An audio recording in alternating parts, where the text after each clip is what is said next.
Halo Tribuners, kembali lagi bersama saya Aswin Lumintang.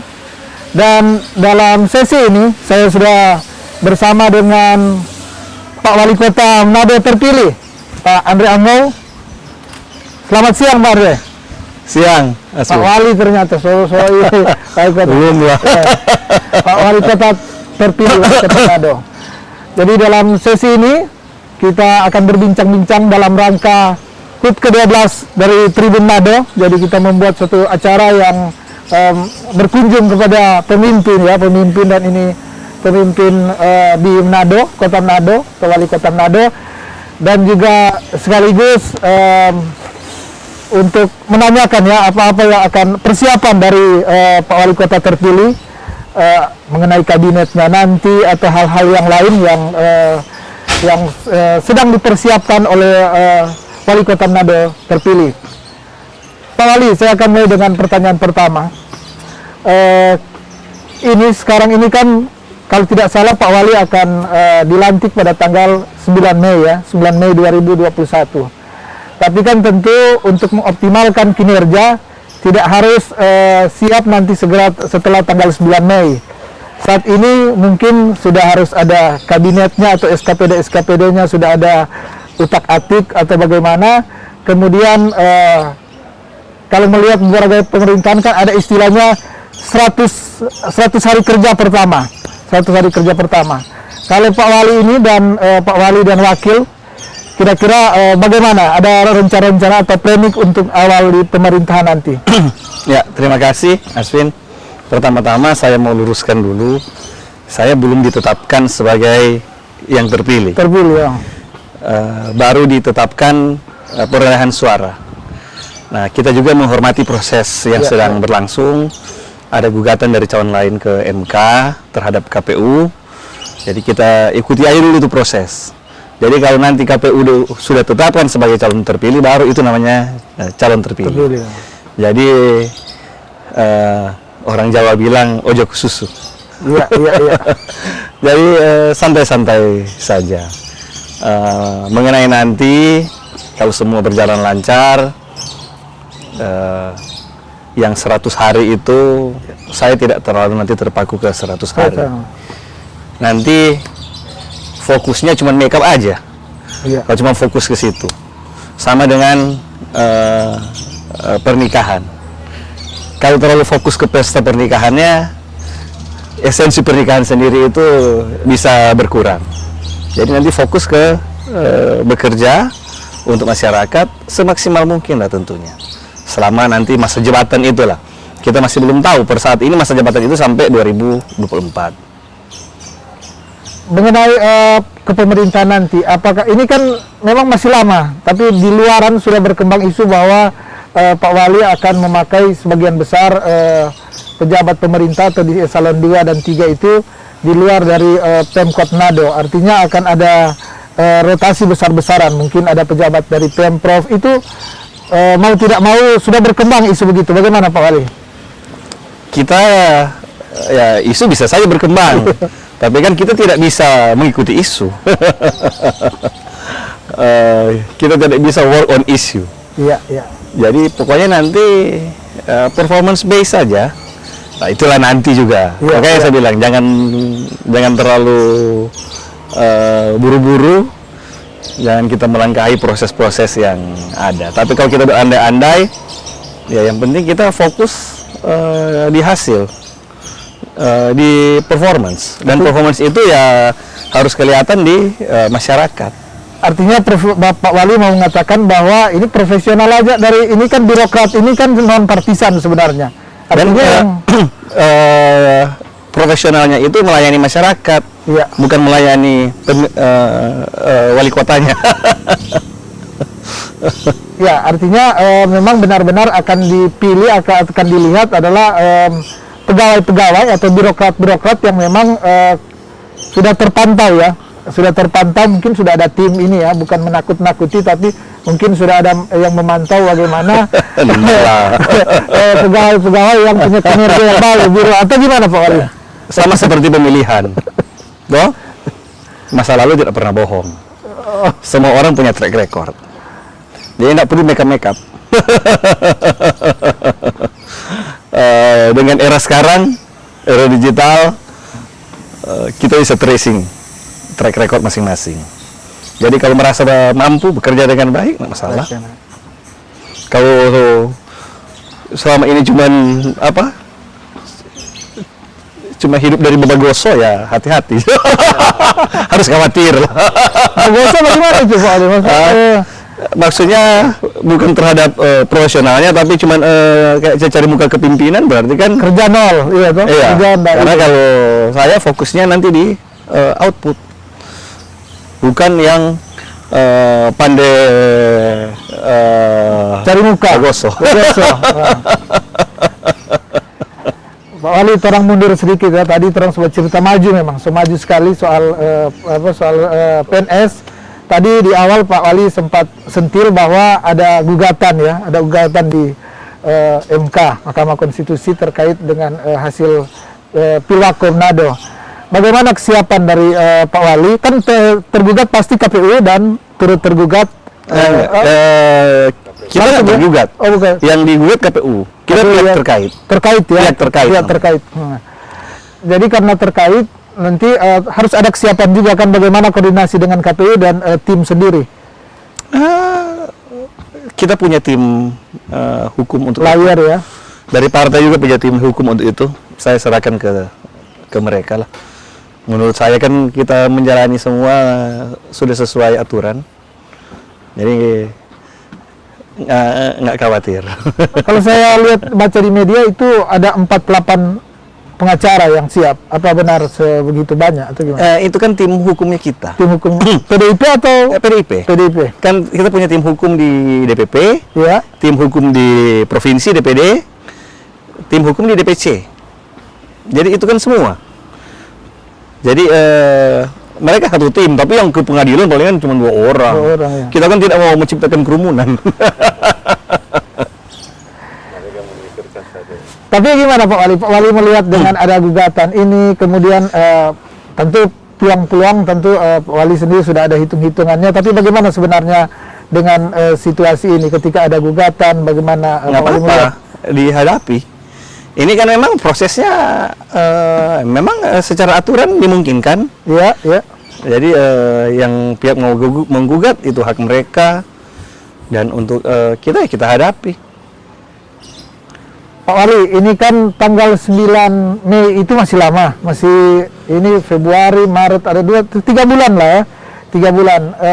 Hal-hal apa yang dilakukan oleh Pak Andre Angau selaku wali kota, ya katakanlah wali kota terpilih untuk mengisi waktu ini. Tadi saya sebelum acara kan saya lihat ada berolahraga, main tenis meja. Nah, selain tenis meja, kira-kira hal-hal apa yang dibuat, dan latar belakang juga kan pengusaha, apa masih tetap jalan atau gimana? Oh, usaha udah dari lama, dari saya sejak ketua DPRD, udah profesional yang urus. Jadi saya mempersiapkan untuk bekerja nanti. Jadi sudah memikirkan langkah-langkah konkret, lalu ya track checking SDM, ya sudah harus memikirkan untuk bekerja. Karena kalau semua berjalan lancar, bukan mendahului ya. Iya. Kan awal Mei itu, pertengahan Mei, awal Mei itu mungkin juga hasil audit BPK sudah keluar terhadap laporan keuangan tahun yang lalu. Nah, itu kan harus segera di follow up. Begitu follow up itu harus bikin pertanggungjawaban. Habis itu harus bikin APBD perubahan. Nah, pada saat APBD perubahan kan program-program saya itu sudah sudah bisa masuk lah. Apa yang dijanjikan harus ditepati. Nah, dan itu kita bisa ya waktu di pembuatan APBD dan APBD perubahan. Jadi mempersiapkan itulah program-program agar supaya segera kita urus lah. Semua yang kita sampaikan ya harus kita kerjakan. Pak Wali, untuk di birokrasi atau di kepemerintahan di lingkungan PNS itu kan dia sudah berjalan secara otomatis. Tapi ada beberapa BUMD ya, badan usaha milik daerah, yang memang harus secara profesional dilakukan, bahkan dilihat oleh pemerintah yang baru, misalnya pasar ya, untuk pengelolaan pasar, dan itu berujung-ujungnya langsung ke masyarakat, pasar, bagaimana penataan pasar dan hal-hal yang lain. Kemudian air, PT Air, dan ini ada beberapa BUMD yang itu milik Pemkot ya, dan itu berhubungan dengan masyarakat. Kira-kira bagaimana ke depan Pak itu? Apakah karena memang butuh pemenahan saya kira. Soal pasar, soal ini gimana? Kalau kita merasa nggak butuh pemenahan, ya nggak calon tentu. Kan mencalonkan diri karena kita merasa ada yang kurang. Kita mau kerja, mau merubah. Dan kita fokusnya tentu ke customer. Customer itu adalah masyarakat. Jadi mau di Pemkot, mau di BUMD, pokoknya kita harus fokus bagaimana kita melayani masyarakat. Melayani masyarakat ya. Dan ya dari sekarang kalau mau menyanyi mulai basten. Itu yang saya maksud. Apakah sudah ada orang-orang yang nanti sudah disiapkan? Karena itu kan memang itu kan nanti ada prosesnya. Oh, yang penting saya rasa SDM mestinya banyak lah. Iya. Oh, yang penting diarahkan mindsetnya mindsetnya benar bahwa kita ada untuk melayani masyarakat, bukan kita ada untuk dilayani. Iya, betul. Tribuners, kita akan berbincang-bincang lagi, tapi kita akan break sebentar untuk beberapa iklan.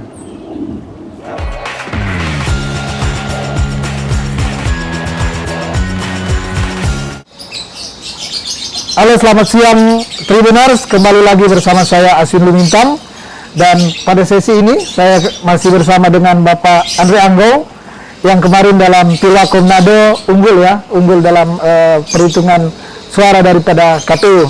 Selamat siang Pak Andre. Siang Aswin. Andre, di sesi awal tadi sudah banyak hal yang sudah kita bicarakan. Di sesi ini saya akan nanyakan, kan setelah Pilkada kemarin, Pilwako 9 Desember, Pak Wali kan sempat terpapar COVID ya, yang saya mau tanyakan, bagaimana situasi waktu itu, bagaimana setelah terpapar COVID, kemudian apa saja yang dilakukan dalam, tentu isolasi mandiri, tapi dalam isolasi itu apa yang dilakukan sehingga orang bilang nyandak stres kurang ini, so penuh dengan ketakutan atau gimana? Silakan. Ya, saya rasa supaya bisa juga menjadi edukasi, bisa menjadi edukasi bagi masyarakat. Jadi setelah pilkada, kan pilkada tanggal 9, tanggal 10 itu saya satu rumah di swab tanggal 10. Hasilnya semua negatif. Tanggal 12 itu istri saya udah batuk-batuk, udah demam. Tanggal 13 saya sakit leher. Tanggal 14 pagi saya swab. Karena sakit leher, ada istri demam. Padahal baru 4 hari sebelumnya kan hasil tesnya negatif. Tapi karena ada gejala saya swab lagi. Nah, itu sorenya ketahuan positif. Hanya Pak Andre sendiri atau? Waktu tanggal 14 itu saya sendiri. Nah, karena saya udah positif, tanggal 15 satu rumah sama orang kontak erat risiko tinggi, semuanya di swab. Di tanggal 15 itu ketahuan istri saya, anak perempuan juga positif. Jadi yang kita lakukan waktu itu ya karena juga memang gejalanya boleh dibilang sangat mild, nah kita isolasi mandiri. Saya minum Avigan. Ya? Karena saya pikir ya lebih baik berjaga kan, jangan tunggu dia get worse baru mau minum obat. Jadi saya minum Avigan, saya minum Stritomax, antibiotik, lalu saya minum vitamin C, itu saya minum sampai lebih dari 1.000, 2.000, ada 3.000 per hari. Baru vitamin D3 saya minum sampai 6.000 IU per hari ya? sehari. Vitamin E 400 IU. baru zinc juga minum, vitamin. Lalu saya juga minum Lianhua itu. Lalu jaga kondisi. Ya pas karena isolasi ya tidur. Karena kan dengan tidur kita meningkatkan Imun. kita punya imun juga. Jadi tidur, istirahat, berjemur juga pagi-pagi. Itulah yang saya lakukan saat itu. Ya bersyukur puji Tuhan semua berjalan dengan baik. Jadi isolasi selama 14 hari. Iya. Sama 14 hari lah. Tanggal 28 hasil tes negatif. Tanggal 28 Desember hasil tes negatif. PCR negatif. Selain olahraga tetap olahraga yang hanya di dalam rumah. Oh enggak olahraga. Tidak olahraga. Enggak olahraga. Jadi cuman berjemur. Di jam berapa berjemur? Berjemur di Jam 10. Jam 10 pagi ya. Ya sebelum negatif, setelah seminggu lebih, ya palingan berenang. Kan jangan ketemu orang. Iya, Kan kita nggak mau menyakiti orang. Di rumah di sini atau di? Iya, di sini. Ada dokter khusus ya yang misalnya tiap hari dipanggil atau biasa enggak. aja? Nggak ada ini. Nah, ada dokter cuman kita konsultasi WA aja. Hal-hal yang lain yang dilakukan oleh Pak Andre dan keluarga kan ini sekali kan, mungkin biasa dengan aktivitas tinggi kemudian sekarang langsung di rumah gimana saat isolasi ini mengatasi itu suntuknya Apa-apa. Semua harus dihadapi. Life is a journey. Ya, dihadapilah pada saat itu. Karena mungkin nanti santai begitu udah susah juga. Iya. Betul. Menikmati aja. Pak Andre, setelah ini kan sudah pernah merasakan bahwa ternyata COVID is the real, ada memang ini COVID.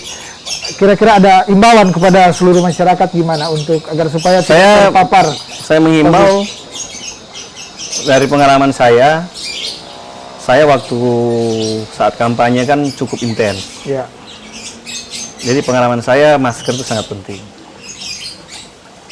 Masker, kalau jaga jarak, usahakan kan jaga jarak memang. Ya. Tapi kalau kondisi jaga jarak juga terbatas, masker harus pakai.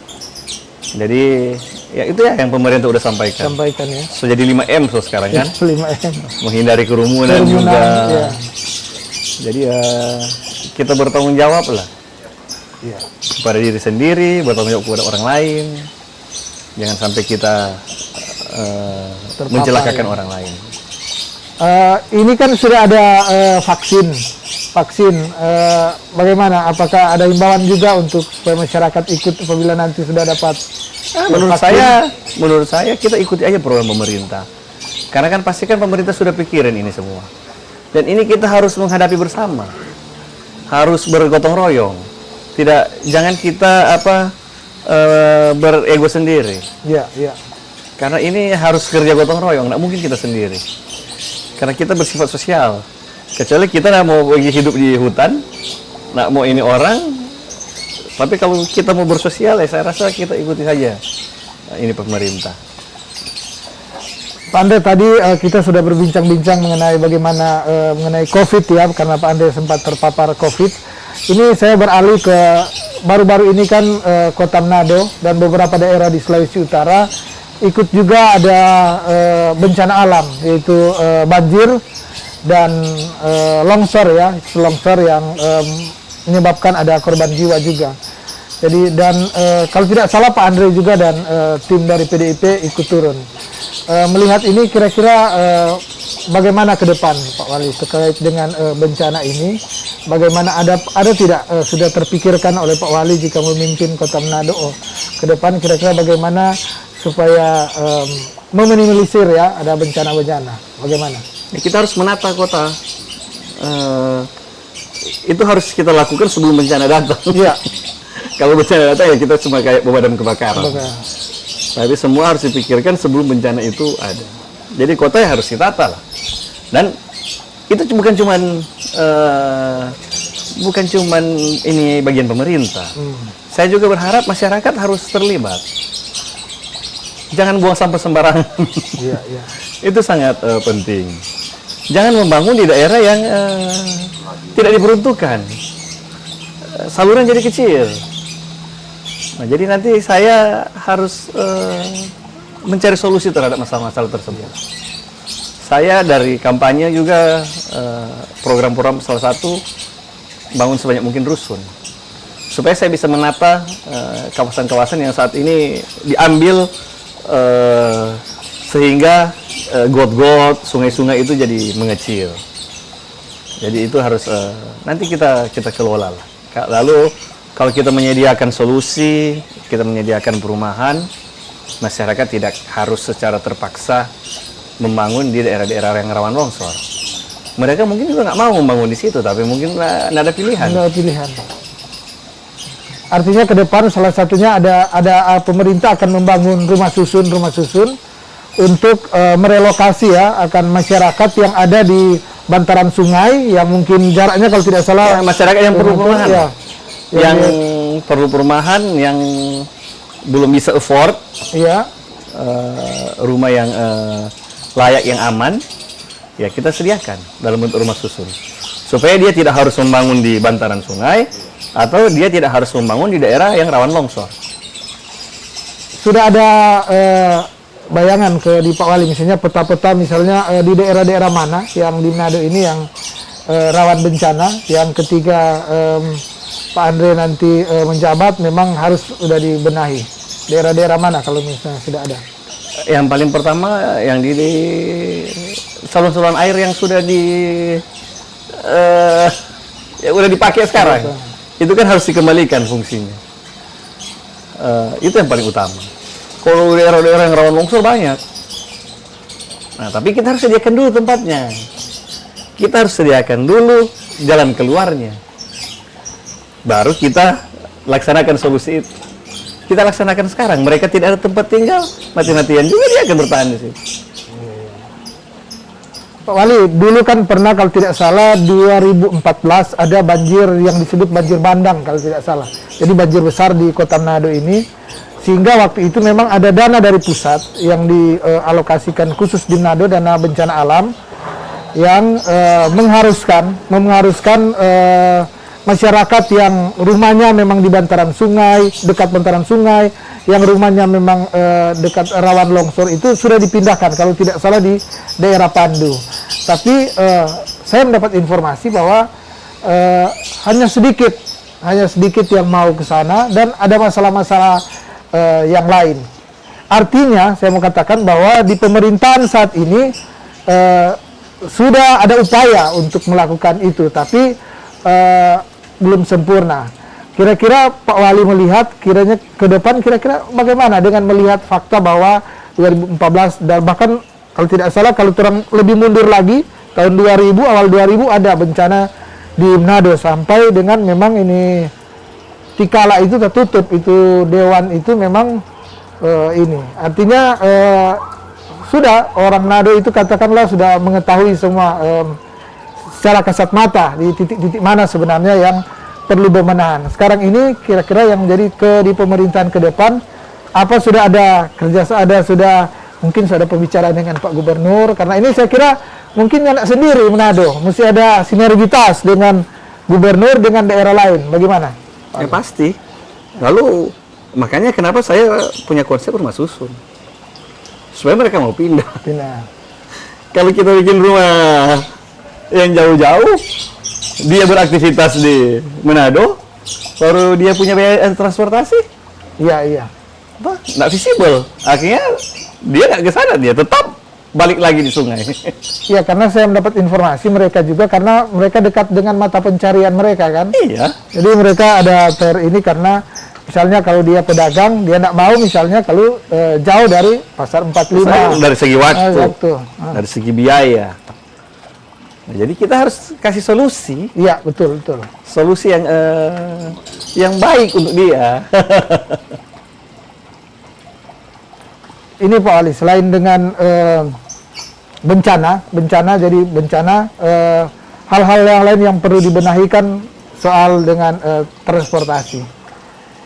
Kira-kira gimana Pak Wali untuk transportasi ini? Artinya Manado kan jalannya, banyak orang bilang Manado ini kota tua, dan kota tua itu sudah sulit untuk mau dibangun, mau diperlebar jalannya, biayanya mahal karena masih kiri kanan itu harus ini dengan perumahan orang besar, dia punya anggaran. Kemudian jadi sudah semrawut, sudah tertata, tidak seperti misalnya kota yang katakanlah seperti Bitung yang bisa lebih longgar ya untuk melakukan penataan. Sehingga untuk menata ini, transportasi dan penataan tata kota itu tentu membutuhkan energi dan tim yang ekstra untuk ini. Kira-kira bagaimana strategi ke depan, atau apa sudah ada bayangan dengan tim untuk hal ini? Jadi transportasi umum itu sangat penting. Ya. Jadi negara maju, ini saya pernah dengar ini. Negara maju itu bukan orang miskin punya kendaraan umum pribadi. Negara maju itu di mana orang kaya naik transportasi umum. Nah, jadi mindset ini yang kita harus robah. Jadi kita harus pikir bagaimana semaksimal mungkin transportasi umum kita baik sehingga orang bisa memilih transportasi umum daripada harus membeli kendaraan pribadi. Itu yang harus kita lakukan. Jadi akan membuat sarana atau transportasi yang memang transportasi umum yang nyaman. Massal ya, massal. Iya. Apakah sudah terpikir ada kayak di Jakarta atau di Singapura yang rapid di Pemprov kita sudah studi untuk transportasi umum berbasis rel namanya. Sudah ada studinya untuk Kota Manado. Sudah ada baru studi ya, belum ada, sudah ada ancang-ancang investor atau gimana Pak Oli? Oh belum, baru studi dong. Baru studi ya. Tapi baru studi, kita lihat visibility-nya, baru kita lihat bagaimana kita mau make it happen. Bagaimana kita mau bikin itu jadi. Jadi, ya. Terakhir mungkin ini soal pasar. Ini kan ada pasar-pasar tradisional. Pasar tradisional ini masih sangat dibutuhkan oleh masyarakat Manado, tapi juga kita harus lihat juga bahwa ini membutuhkan penataan yang luar biasa karena sudah sangat semrawut, karena dia di pasar itu berhubungan dengan sampah yang tidak teratur, kemudian tempatnya yang sudah tidak layak, sehingga banyak sekali yang berakibat negatif ke masyarakat, sehingga membutuhkan penataan ke depan oleh Pak Wali. Bagaimana Pak Wali melihat dengan pasar Bersahati, pasar Pinasungkulan ini, Kaumbasan, pasar Orde Baru Part 2, dan pasar-pasar kecil, pasar Tuminting, Bahu, gimana Pak untuk ini? Harus ditata. Manajemennya harus baik, harus digitalize, ya, supaya pungli bisa dihilangkan, bukan diturunkan, dihilangkan. Dan pedagang bisa nyaman berjualan, masyarakat bisa nyaman berbelanja. Dan paling terakhir Pak Wali, karena ini mengingat waktu, tentu soal pekuburan. Ini hal yang diurus oleh pimpinan Kota Manado kan bukan cuma orang hidup, orang mati diurus. Jadi sekarang salah satu yang jadi persoalan di Manado ini adalah yang di kubur teling ini sudah kredit. Ada yang satu lubang, orang bilang satu ini 3-4 ini yang dimasukkan di dalam, sehingga membutuhkan penanganan cepat. Kira-kira gimana pendapatnya? Jadi memang di Manado krisis pekuburan umum. Iya. Bukan cuma di Teli. Iya, di mana-mana. Dan pekuburan umum ini di ranah pemerintah kota. Jadi kita harus menyediakan sarananya. Sarana, ya. Jadi nanti kita akan menyediakan pekuburan umum dengan sistem subsidi silang. Ada yang gratis atau gimana? Iya, ada yang gratis, ada yang bayar. Jadi yang gratis yang sudah ada ukurannya. Yang bayar tentu yang Seperti masyarakat. yang saya sampaikan waktu pernah di interview lalu, nggak salah. Iya. Oh, jadi model begitu ya. Seperti yang disampaikan saat kampanye. Jadi yang nak kampanye rugi karena nak ada dengar itu dia. Enggak, tetap semua kan masyarakat Kota Manado. Tetap itu untuk masyarakat Kota Manado, bukan cuma yang mendengar. Betul, Pasti semua betul. akan tahu kalau ada program itu, karena program Pemkot kan untuk seluruh masyarakat Kota Manado. Oke. Pak Wali, kita masih tentu banyak hal lagi yang kita akan bicarakan ya tentu, tapi kita terikat juga dengan waktu ya. Jadi tentu tapi sebelum tutup mungkin ada, karena ini bagian dari hari ulang tahun Tribun ya, Tribun yang ke-12, mungkin boleh ucapan ke ini bahwa Saya menyampaikan selamat ulang tahun yang ke-12 untuk Tribun Manado. Waktu peresmian pertama 12 tahun lalu saya hadir di kantor Tribun Manado. Dan ini udah 12 tahun. 12 tahun. Terima kasih atas kontribusi terhadap Kota Manado selama ini. Saya berharap Tribun Manado juga bisa bersama-sama pemerintah, bersama masyarakat Kota Manado, ikut berkontribusi terhadap pembangunan Kota Manado ke depannya nanti. Ya. Terima kasih Pak Andre Angho selaku boleh dikata ya, saya katakan wali kota terpilih ya, wali kota yang sudah unggul ya, yang unggul. Tadi sempat debat memang mau dikatakan terpilih belum ini, tapi bahasa paling mudah adalah wali kota yang sudah terpilih. Sehingga saya ucapkan terima kasih karena sudah meluangkan waktu bagi kami kru dari Tribun Manado, dan selamat siang. Terima kasih.